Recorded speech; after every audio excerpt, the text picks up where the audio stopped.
Hello दोस्तों, welcome back to my channel learn classes में आप सभी को स्वागत करते हैं। यदि आप इस चैनल पर नए हैं तो प्लीज़ चैनल को सब्सक्राइब कर लीजिए, वीडियो को लाइक कर लीजिए और जो बेल आइकन है ना उसे भी प्रेस कर लीजिएगा, ताकि हम जब भी कोई वीडियो अपलोड करेंगे ना तो सबसे पहले वीडियो आपके पास पहुँचेगा। तो आज हम लोग ना जो 11th क्लास का जो अकाउंट सब्जेक्ट है ना, ACCOUNT, जो 11th क्लास में जो अकाउंट सब्जेक्ट है उसके अंदर आज हम लोग एक नया चैप्टर शुरू करने जा रहे हैं। चैप्टर नंबर 7, ये नया चैप्टर आज शुरू करने जा रहे हैं जिसका नाम है, चैप्टर नंबर 7 है जिसका नाम है जर्नल, JOURNAL, जर्नल। जर्नल को ना हम लोग बुक्स ऑफ ओरिजिनल एंट्री के नाम से भी जाना जाता है, यानी जर्नल को बुक्स ऑफ ओरिजिनल एंट्री भी कहा जाता है। Books of original, ORIGINAL, original entry, ENTERY, books of original entry भी कहा जाता है। यानी जर्नल को आज हम लोग जो 11th क्लास का जो अकाउंट सब्जेक्ट है ना, कॉमर्स सब्जेक्ट है ना, उसके अंदर चैप्टर नंबर 7 शुरू करने जा रहे हैं टुडे, जिसका नाम है जर्नल। और जर्नल को ना बुक्स ऑफ ओरिजिनल एंट्री भी कहा जाता है। यानी जर्नल का दूसरा नाम क्या है? Books of original entry. ये जर्नल क्या होता है? क्या होता है जर्नल? देखिए, जर्नल शब्द की जो उत्पत्ति है ना, ये जो शब्द है जर्नल शब्द की उत्पत्ति, यह फ्रेंच FRENCH फ्रेंच शब्द की जोड़ शब्द से हुई है। फ्रेंच भाषा की जोड़ शब्द से हुई है, जिसका अर्थ होता है डेबुक, डे या डायरी, DAIRY। यानी ये जो जर्नल है, जर्नल शब्द की जो उत्पत्ति हुई है वह फ्रेंच भाषा के JOUR जोड़ से हुई है, जिसका मतलब होता है डे बुक, डे या डायरी, जिसे हिंदी में कहते हैं दिन या दिवस, दिन या दिवस, दिन या दिवस कहते हैं। और इसी जोड़ में JOUR जोड़ में जब हम ना NAL जोड़ देते हैं ना तो ये बन जाता है जर्नल, JOURNAL। और जर्नल को ना हिंदी में पता है क्या कहते हैं? रोज नामचा। क्या कहते हैं? रोज नामचा। अब सवाल उठता है कि ये जर्नल होता क्या है सर? ये जर्नल क्या होता है? तो जर्नल कुछ मतलब जर्नल पता है क्या आता है? जर्नल होता है, जर्नल ना एक बुक होता है। क्या होता है? जर्नल जो है एक बुक होता है। चूंकि मुझे ड्राइंग उतना आता नहीं है तो ये समझ लेना है कि बुक है, किताब है। तो जर्नल जो होता है ना एक बुक होता है, जिसके अंदर बिजनेस में हो रहे सारे ट्रांजेक्शन को, TRANSACTION, ट्रांजेक्शन मतलब बिजनेस में हो रहे सारे ट्रांजेक्शन, मतलब क्या होता है? लेन देन। तो बिजनेस में हो रहे सारे ट्रांजेक्शन को, लेन देन को सीक्वेंस, SEQUENC, सीक्वेंस, और डेट वाइज में, DATE, डेट वाइज, यानी पूरा डिटेल में इसी किसी भी ट्रांजेक्शन को इसी बुक के अंदर रिकॉर्ड करते हैं। यानी जर्नल क्या होता है? देखिए, जर्नल शब्द की उत्पत्ति है फ्रेंच भाषा के जोड़ से हुई है, जिसका मतलब डे बुक कह लीजिए, डे कह लीजिए, डायरी, जिसे हिंदी में दिवस या दिन कहा जाता है। और इसी जोड़ में जब NAL जोड़ देते हैं ना तो ये बन जाता है जर्नल। और जर्नल को ना हिंदी में कहते हैं रोज नामचा। ये जर्नल होता क्या है? अगर कोई क्वेश्चन पूछे कि what is a journal, what is a रोज नामचा, तो जर्नल जो है ना एक बुक होता है, जिसके अंदर बिजनेस में हो रहे सारे ट्रांजेक्शन को, यानी लेन देन को सीक्वेंस यानी डेट वाइज और पूरा डिटेल में लिखते हैं। जैसे मान लीजिए एक व्यक्ति है, मान लीजिए व्यक्ति है, ये व्यक्ति है, इसका नाम है किशन, ये बिजनेस का ऑनर है। क्या है? ये ऑनर, किशन क्या ऑनर है, ये उसका बिजनेस है। और बिजनेस का नाम रखा है BE, यानी बिजनेस मतलब किशन इंटरप्राइज, KE रखा है, सॉरी KE रखा है। और एक पता है क्या करता है बिजनेस के अंदर? बिजनेस के अंदर ये ना मैन्युफैक्चरिंग करता है। क्या करता है? मैन्युफैक्चरिंग करता है। और बिजनेस के अंदर इसने 1 लाख रुपया कैपिटल डाला है। कितना? 1 लाख रुपया कैपिटल डाला है। अब कैपिटल क्या होता है मत पूछना हमसे, ठीक है? तो ये क्या करता है ना, ये बिजनेस के अंदर क्या करता है? ये आलू खरीदता है और आलू को ना मशीन में डालता है, फिर बाहर जो है वह चिप्स बनकर बाहर निकलता है, चिप्स निकलता है, यानी और ये चिप्स बेचकर पैसा बनाता है। यानी एक किशन का धंधा क्या है, कारोबार क्या है, तो चिप्स का कारोबार है। यानी चिप्स बेचता है और चिप्स बेचकर अपना पैसा बनाता है। तो ये बिजनेस के अंदर मान लीजिए आलू खरीदता है, आलू परचेज किया, क्रेडिट में भी किया, कुछ उधार खरीदा और कुछ नगद खरीदा। फिर ये मशीन खरीदा बिजनेस के लिए, फिर इस मशीन चलाने के लिए स्टाफ को सैलरी दे रहा है, बिजली बिल, इलेक्ट्रिसिटी बिल दे रहा है, साथ ही फिर ये चिप्स बेच रहा है, यानी सेल कर रहा है। सेल को कुछ कैश में कर रहा है, कुछ क्रेडिट में कर रहा है, बैंक से लोन लिया, गवर्नमेंट को टैक्स दिया। तो कहीं ना कहीं भैया इसे रिकॉर्ड करेगा कि नहीं करेगा, कहीं ना कहीं इसे लिखेगा कि नहीं लिखेगा। तो कोई भी व्यापारी, कोई भी बिजनेसमैन फर्स्ट टाइम अपने बिजनेस में हुए सभी ट्रांजैक्शन को कोई भी व्यापारी अपने बिजनेस में हुए सभी ट्रांजैक्शन को फर्स्ट टाइम जिस बुक में रिकॉर्ड करते हैं, उस बुक को बोलते हैं जर्नल बुक। क्या बोलते हैं?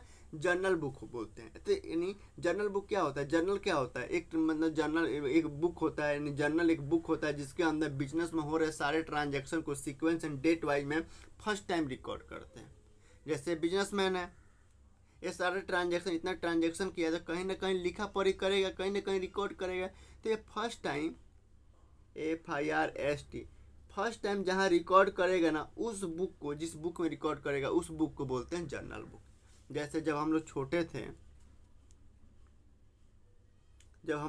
थे, आप हो गए, हम हो गए, जब हम लोग छोटे थे तो हम लोग को एस्लेट मिलता था। शुरू में क्या मिलता था? एस्लेट मिलता था, और उसके साथ में चौक मिलता था, खल्ली मिलता था, पेंसिल मिलता था। और हम लोग क्या करते थे? इसी एस्लेट पे मात्रा भी पढ़ते थे, आकार, हर्षिकार, दीर्घिकार, हर्षौ, दीर्घौ, आ भी पढ़ते थे, आ ABCD भी पढ़ते थे, फिर क ख ग भी पढ़ते थे। यानी शुरू में किस पे पढ़ते थे? इसी पे पढ़ते थे ना। फिर जैसे जैसे फिर मिटाते थे, फिर लिखते थे, यानी इसी पे पढ़ते थे। फिर जैसे जैसे बड़े होते गए, फिर हमको बुक की ज़रूरत पड़ी, रजिस्टर की ज़रूरत पड़ती गई, पेंसिल की, शार्पनर की, इरेजर की ज़रूरत पड़ती गई। शार्पनर को कटर भी बोलते हैं, हम लोग कटर ही बोलते थे। आगे गए तो पता चला जहाँ कटर को तो शार्पनर बोला जाता है, तो फिर हम लोग शार्पनर बोलने लगे। लेकिन हम लोग तो देहाती के हैं, तो देहात में तो कटर ही बोला जाता है। तो उसी तरह कोई भी व्यापारी जब वो बिजनेस ओपन करता है तो फर्स्ट टाइम अपने बिजनेस में हो रहे सारे ट्रांजैक्शन को जहाँ पे वो रिकॉर्ड करता है ना, जिस बुक में वो रिकॉर्ड करता है, उस बुक को बोलते हैं जर्नल बुक। और ये जर्नल बुक कोई स्पेशल बुक नहीं है, SPECIAL, स्पेशल बुक नहीं है।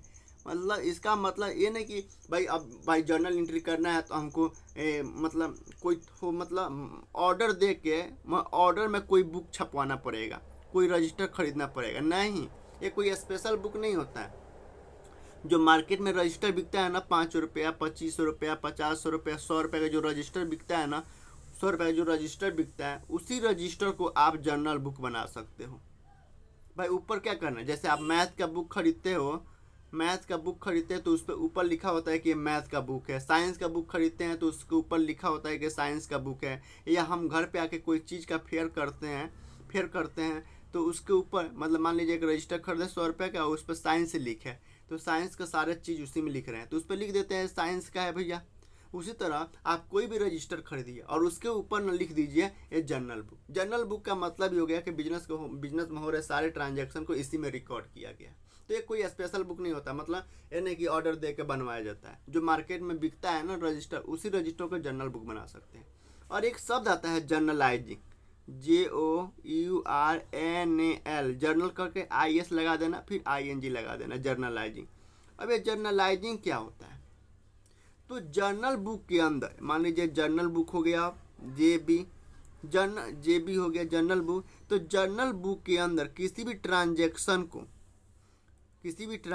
को T मतलब ट्रांजैक्शन, किसी भी ट्रांजैक्शन को, R मतलब रिकॉर्ड, किसी भी ट्रांजैक्शन को रिकॉर्ड करने की प्रोसेस को PROCESS प्रोसेस यानी प्रक्रिया को जर्नलाइजिंग बोलते हैं। तो जर्नल क्या होता है? जर्नल एक बुक होता है जिसके अंदर बिजनेस में हो रहे सारे ट्रांजैक्शन को फर्स्ट टाइम रिकॉर्ड करते हैं। और जर्नलाइजिंग क्या होता है? तो जर्नल बुक के अंदर हो रहे सारे ट्रांजैक्शन को रिकॉर्ड करने की प्रक्रिया को, प्रोसेस को कहते हैं जर्नलाइजिंग। तो किसी भी ट्रांजैक्शन को जर्नल बुक में रिकॉर्ड करने की दो प्रोसेस है, दो प्रक्रिया है। यानी किसी भी ट्रांजैक्शन को, किसी बिजनेस में हो रहे किसी भी ट्रांजैक्शन को जर्नल बुक में रिकॉर्ड करने की दो प्रोसेस है, दो प्रक्रिया है। पहला ट्रेडिशनल अप्रोच या ट्रेडिशनल रूल। अब ये मत पूछना कि भाई ट्रेडिशनल रूल या ट्रेडिशनल अप्रोच क्या होता है, टीए क्या होता है, क्योंकि जब हम लोग चैप्टर नंबर 6 पढ़ रहे थे ना, rules of debit and credit, rules of debit and credit, तो वहाँ पे हम ट्रेडिशनल अप्रोच, मॉडर्न रूल सब बताएं, और दूसरा जो सब बताएं भैया। तो मतलब ज़्यादा ये करने आप जाकर जरूर पढ़ो। और दूसरा जो प्रोसेस होता है, दूसरा जो जर्नलाइजिंग करने का जो प्रोसेस होता है, वो होता है मॉडर्न अप्रोच, एएमए। और मॉडर्न अप्रोच को ना हम अकाउंटिंग, आप और हम बुक में इसे अकाउंटिंग इक्वेशन अप्रोच भी कहते हैं, और इसे अमेरिकन अप्रोच भी कहते हैं, एए भी कहते हैं। तो अब ये मत पूछना कि भाई ट्रेडिशनल अप्रोच क्या होता है, मॉडर्न अप्रोच क्या होता है, क्योंकि हम जो है ना ऑलरेडी जो चैप्टर नंबर 6 के अंदर इसके बारे में डिस्कस कर चुके हैं। आप जाके प्लीज़ एक बार जरूर देखिए, इसी चैनल पे आपको लर्न क्लासेस यूट्यूब चैनल में मिल जाएगा। अब देखिए, किसी भी ट्रांजैक्शन को TRANSACTION, किसी भी ट्रांजैक्शन को जर्नल बुक,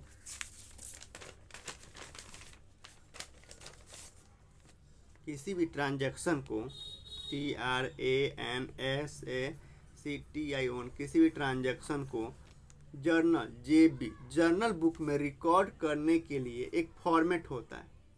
ऐसा नहीं कि भाई आप कुछ भी अब रिकॉर्ड करते जाओ, क्या जैसे मन करो वैसे रिकॉर्ड कर दो जर्नल बुक के अंदर, नहीं, उसका एक प्रॉपर फॉर्मेट होता है भैया। जर्नल बुक के अंदर किसी भी ट्रांजैक्शन रिकॉर्ड करने के लिए एक फॉर्मेट होता है, और इस फॉर्मेट में ना 5 कलम होता है। कितना कलम होता है? 5 कलम होता है। तो हम देखते हैं कि फॉर्मेट कैसे बनाते हैं।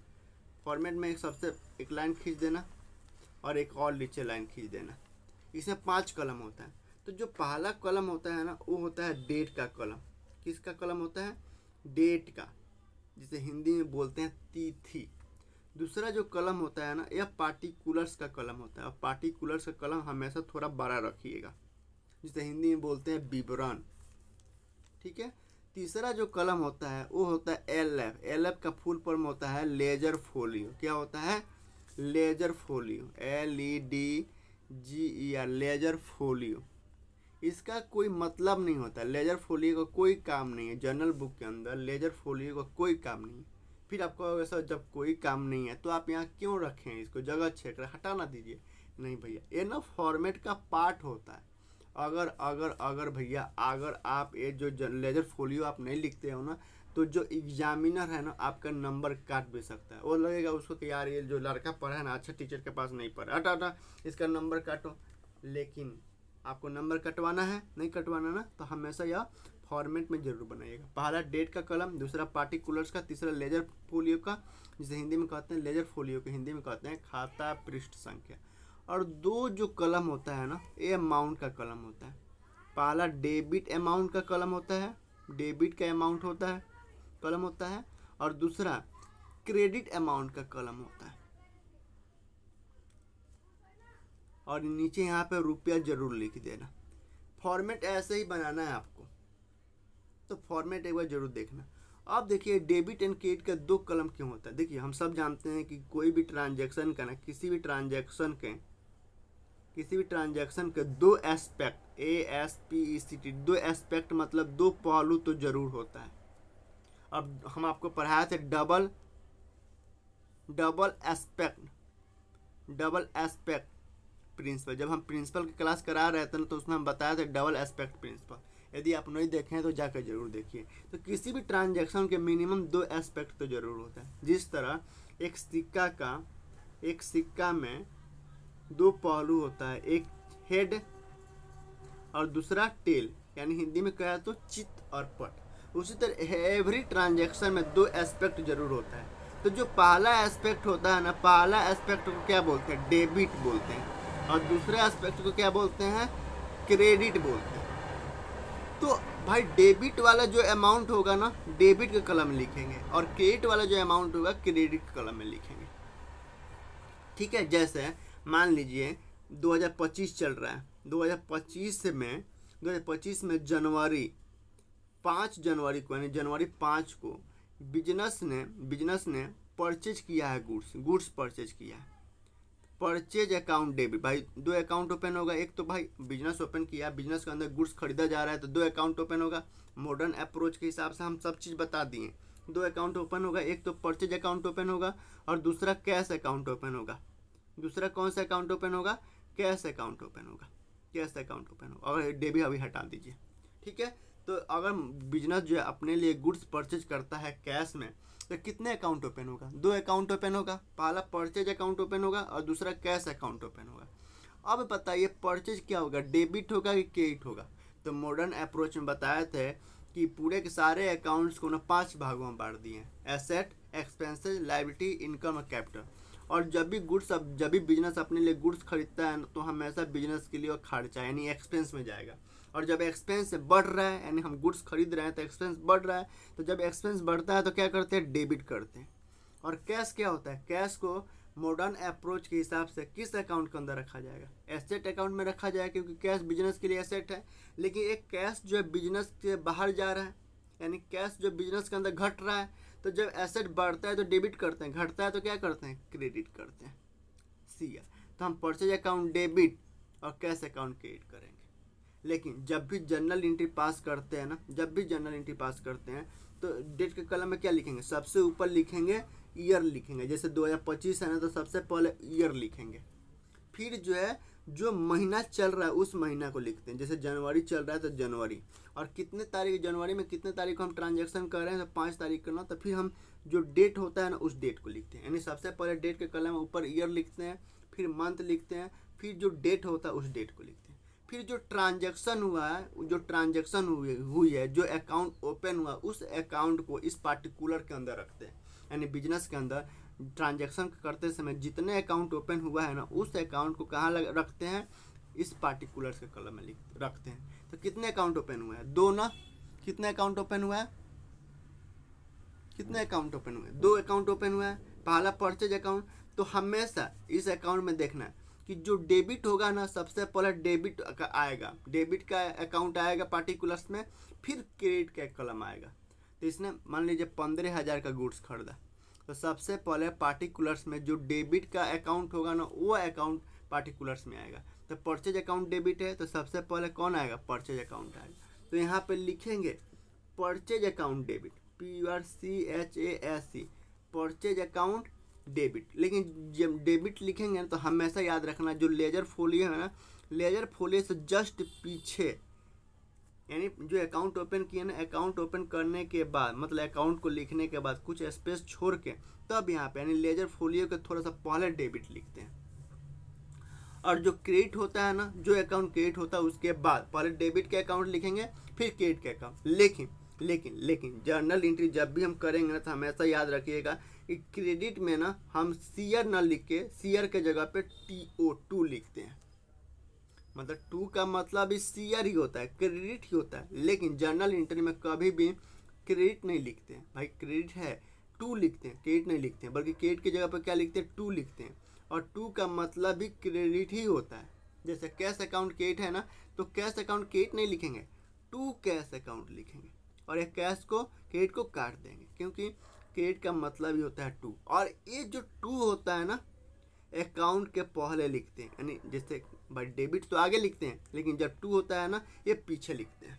2 का मतलब क्रेडिट होता है लेकिन डेबिट आगे लिखते हैं। जैसे हम परचेज अकाउंट है डेबिट को आगे लिखे हैं लेकिन क्रेडिट वाले कॉलम को क्या लिखते हैं? सीआर लिखते हैं, लेकिन सीआर के जगह पर क्या लिखते हैं? 2 लिखते हैं। तो 2 पहले लिखेंगे। तो 2 कैश अकाउंट, तो 2 जो होता है ना, 2 जो दूसरा अकाउंट होता है ना, क्रेडिट का अकाउंट होता है ना, उसको हमेशा जो ऊपर वाला अकाउंट है ना उससे थोड़ा सा स्पेस नीचे लिखते हैं, लेकिन थोड़ा सा स्पेस छोड़ के, यहाँ स्पेस छोड़ दिए ना तो थोड़ा सा स्पेस छोड़ के फिर 2 लिखना और फिर जो अकाउंट ओपन हुआ है वो अकाउंट लिखना, 2 कैश अकाउंट।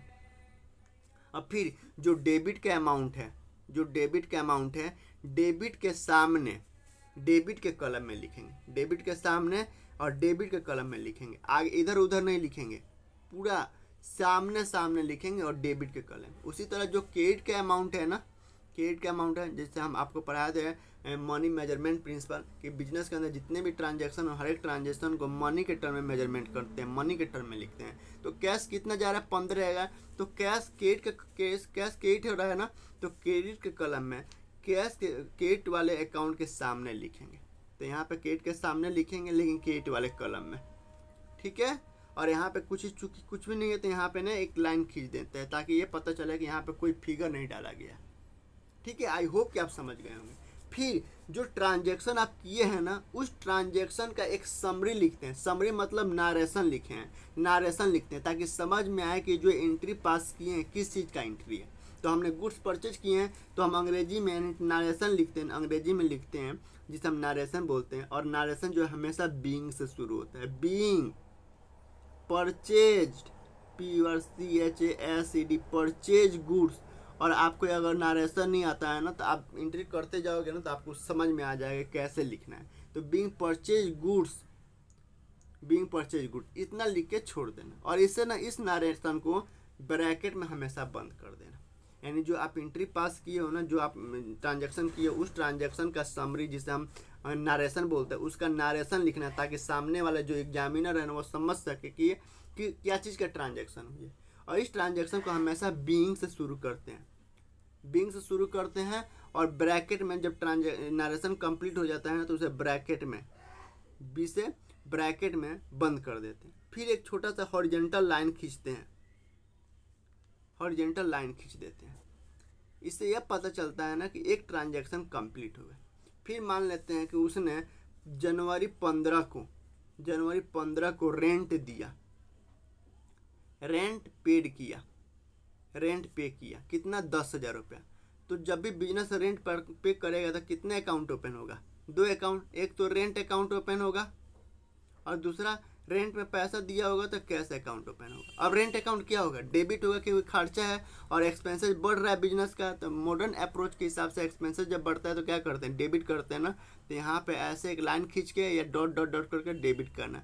फिर कैश क्या होगा, कैश बिजनेस के एसेट है और एसेट कम हो रहा है ना तो टू करेंगे, टू कैश अकाउंट कितना 10,000, तो 10,000 यहाँ 10,000 यहाँ लिख देंगे। फिर ये जनवरी 15 का है ना तो फिर यहाँ पे लिखेंगे जनवरी 2025 में 15 जनवरी का है तो फिर मंथ लिखेंगे। फिर यहाँ पे डेबिट 15 लिखेंगे। फिर जो अकाउंट डेबिट हो रहा है सबसे पहले उससे लिखेंगे। तो रेंट अकाउंट डेबिट हो रहा है तो रेंट अकाउंट को क्या करेंगे, डेबिट करेंगे। लेकिन डेबिट कहाँ करेंगे, तो लेजर फोलियो को जस्ट पीछे। फिर थोड़ा सा स्पेस छोड़कर जो अकाउंट क्रेडिट हो रहा है उस अकाउंट को लिखते हैं। तो यहाँ पे 2 लिखते हैं क्योंकि 2 का मतलब क्रेडिट ही होता है, 2 कैश अकाउंट।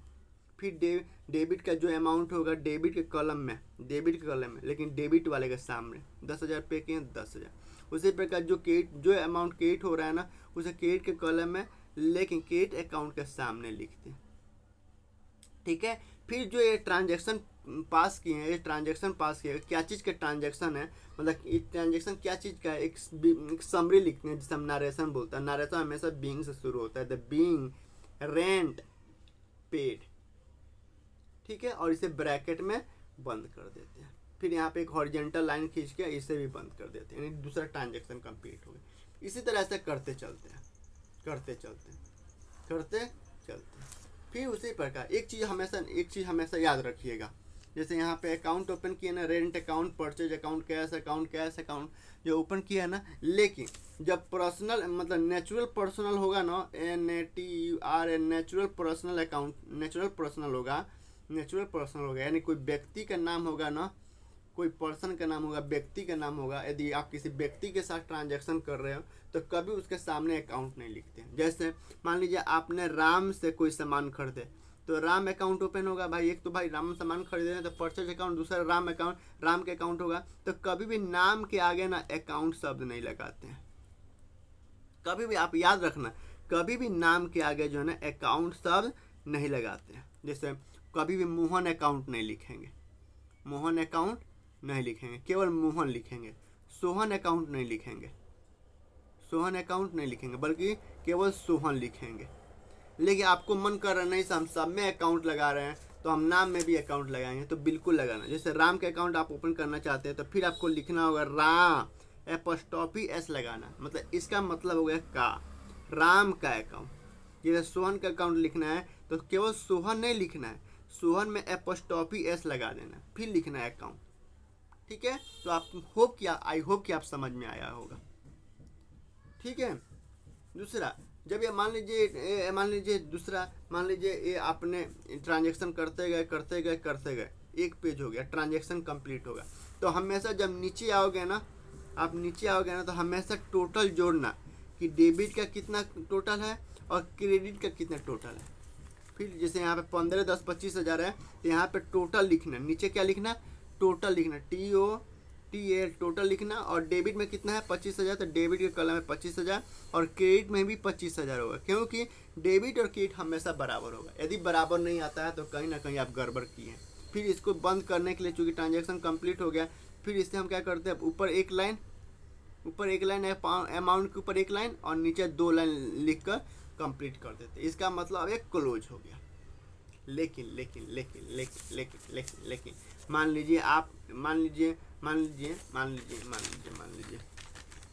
लीजिए आपने कॉलम बना दिए, डेट, फिर पार्टिकुलर्स, फिर लेजर फोलियो, फिर एक डेबिट अमाउंट और दूसरा क्रेडिट अमाउंट। यहाँ पे लिख दिया रुपया, ठीक है। मान लीजिए आपने ट्रांजैक्शन किए, यहाँ पे टोटल आ रहा है। मान लीजिए पेज भर गया, एक मिसाल दे रहे हैं कि ये पेज कंप्लीट हो गया और भी अभी बाकी है ट्रांजैक्शन लिखना, अभी ट्रांजैक्शन रिकॉर्ड करना बाकी है और ये पेज भर गया। मान लीजिए आप एग्जाम देने गए, 50 ट्रांजैक्शन पूछ दिया, 50 ट्रांजैक्शन पूछ दिया और 50 ट्रांजैक्शन को कंप्लीट करने में आपका पेज भर गया, अभी ट्रांजैक्शन कंप्लीट नहीं हुई। तब आप क्या करोगे, सबसे पहले डेबिट वाले अमाउंट को टोटल जोड़ना, यहाँ पे टोटल जोड़ना, सबसे पहले टोटल जोड़ना और यहाँ पे लिख देना। फिर क्रेडिट का टोटल जोड़ना और डेबिट और क्रेडिट का टोटल हमेशा बराबर आना चाहिए। टोटल जोड़ना, फिर इस टोटल का चूँकि ट्रांजैक्शन तो कंप्लीट हुआ नहीं है, आगे के पेज पर ले जाना है, तो फिर यहाँ पे पार्टिकुलर्स वाले कॉलम में लिखना है आपको CF का मतलब होता है कैरी फॉरवर्ड, CARY कैरी। आपको पूरा यूट्यूब पे कहीं नहीं मिलेगा, ये हम बताएं, किताब से देख के आपको बता रहे हैं भैया, एक किताब में दिया है, लोग पढ़ाना भूल गए हैं, लोग पढ़ाते नहीं हैं। तो हमें मान लीजिए ट्रांजैक्शन कंप्लीट हो गया, मतलब कंप्लीट नहीं हुआ और पेज भर गया, तो हमेशा टोटल जोड़ लेना, डेबिट का भी और टोटल क्रेडिट का भी जोड़ देना। और पार्टिकुलर्स में टोटल नहीं लिखना है, बल्कि आपको लिखना है कैरी फॉरवर्ड का मतलब हो गया कि आगे ले जाया गया। फिर जब आप आगे जब पेज पलटोगे ना, तो वहाँ पे भी आप ऐसे कॉलम बनाओगे, फिर यहाँ पे ऐसे कॉलम बनाओगे, फिर जो अमाउंट टोटल आप किए हैं ना, उस अमाउंट को हम ऊपर लिख देते हैं। डेबिट वाले अमाउंट का कॉलम डेबिट का कॉलम है और क्रेडिट वाले अमाउंट का कॉलम क्रेडिट का कॉलम है। फिर यहाँ पे लिखते हैं BF का मतलब ब्रॉड फॉरवर्ड, यानी पीछे से आगे लाया गया। फिर उसके बाद आप जो डेट को ट्रांजैक्शन कर रहे हैं, जनवरी, मान लीजिए जनवरी 15 हो गया, फिर जनवरी 18 हो गया, फिर ट्रांजैक्शन कंप्लीट करते जाना, लिखते जाना। फिर लास्ट में क्या करोगे, फिर इसको और इसको पूरा लेके जोड़ के लास्ट में आप क्या करोगे, यहाँ पे लिखोगे आपकी क्या लिखोगे, ग्रैंड टोटल लिखोगे। क्या लिखोगे, आपके लिखोगे ग्रैंड टोटल। फिर उसको ऊपर एक लाइन में और नीचे 2 लाइन से इसे बंद कर दोगे। यानी लेकिन जब एक पेज में कंप्लीट हो जाए ना, तो हमेशा टोटल लिखना है, लेकिन जब 2 पेज लगे, 3 पेज लगे, तो हमेशा लास्ट वाले पेज पर ग्रैंड लिखना है, ठीक है। और जब एक पेज से दूसरे पेज पे जब हम ट्रांजैक्शन ले जाते हैं ना, तो कैरी फॉरवर्ड लिखते हैं और दूसरे पेज पे ब्रॉड फॉरवर्ड लिखते हैं।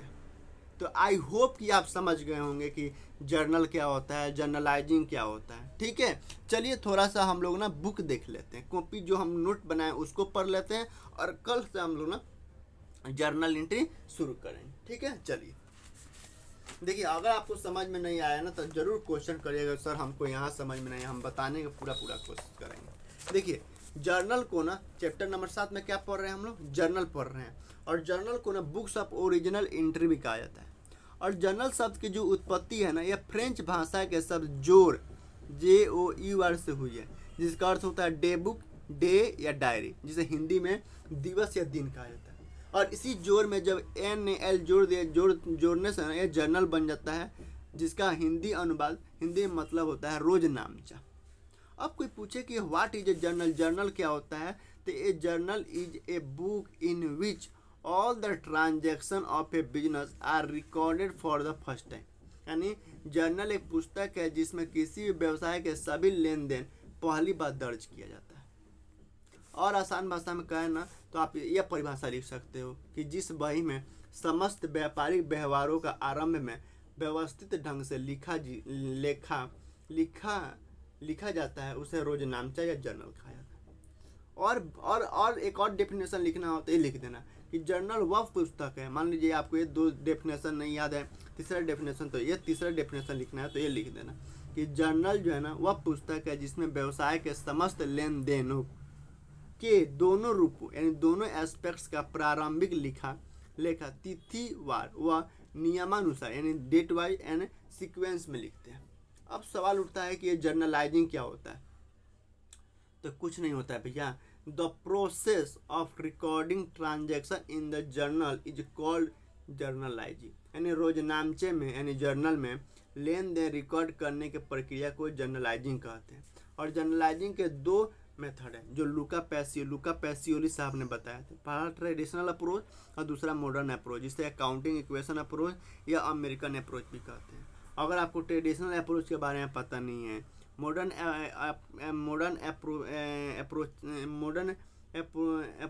अप्रोच के बारे में पता नहीं है या मॉडर्न रूल के बारे में पता नहीं है, अकाउंटिंग इक्वेशन अप्रोच के बारे में पता नहीं है, तो हमने चैप्टर नंबर 6 में आपको पढ़ाए थे रूल्स ऑफ डेबिट क्रेडिट। वहाँ पे दोनों अप्रोच के दोनों कॉन्सेप्ट को दोनों रूल को बताया गया। आप जाके एक बार जरूर विजिट करिए, देख लीजिए, ठीक है। अब सवाल उठता है कि ये जर्नल एंट्री क्या है? तो जर्नल एंट्री भाई इंग्लिश में लिख लेना, यहाँ पे लिखें, इसको पढ़ लेना, पढ़ देते हैं कि जर्नल प्रविष्टि किसी संगठन के लेखांकन प्रणाली में व्यावसायिक लेन देन को दर्ज करती है।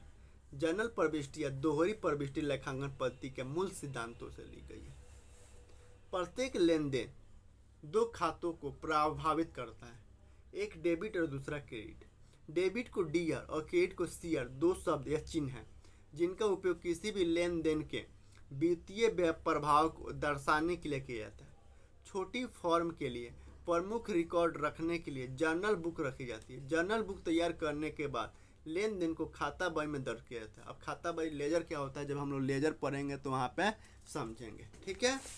अब भाई अब जर्नल मतलब ये जर्नल का ऑब्जेक्टिव क्या है, जर्नल का उद्देश्य क्या है, जर्नल एंट्री करने का उद्देश्य क्या है, जर्नल एंट्री करने का उद्देश्य क्या है? देखिए, ऑब्जेक्टिव ऑफ जर्नल यानी रोजनामचे का उद्देश्य, पहला जर्नल का उद्देश्य सभी लेन देनों का लेखा सिलसिलेवार यानी सीक्वेंस में वो डेट वाइज रखना होता है। दूसरा जो है दोहरा लेखा प्रणाली में यानी डबल एंट्री सिस्टम, आपको पढ़ाया था डबल एंट्री सिस्टम क्या है कि दोहरा लेखा प्रणाली में प्रत्येक लेन देन के दो पक्ष होते हैं। जर्नल हमें बताता है कि किस खाते को, किस अकाउंट को डेबिट किया जाए और किस अकाउंट को क्रेडिट किया जाए, ये दूसरा उद्देश्य है। तीसरा ऑब्जेक्टिव क्या है? तो जर्नल का तीसरा उद्देश्य लेजर या खाता बही में खतौनी करने में सुविधा प्रदान करना यानी पोस्टिंग करने में सुविधा प्रदान करना होता है। जब हम लोग आगे पढ़ेंगे ना इसके बाद लेजर, तो वहाँ पे समझेंगे लोग। चौथा क्या उद्देश्य है? तो जर्नल का चौथा उद्देश्य सौदे जो होता है ना, सौदे के संबंध में जानकारी प्रदान करना। और पांचवा उद्देश्य जर्नल का पांचवा उद्देश्य होता है कि विवादों और मतभेदों को हल करने में सहायता प्रदान करना है। रोजनामचे जर्नल में ना 5 कॉलम होते हैं, पहला डेट का, दूसरा पार्टिकुलर्स का, तीसरा लेजर फोलियो का, चौथा डेबिट के अमाउंट का, पांचवा क्रेडिट के अमाउंट का, ठीक है। डेट के कॉलम में डेट लिखते हैं, एक बार आप ये पढ़ लेना।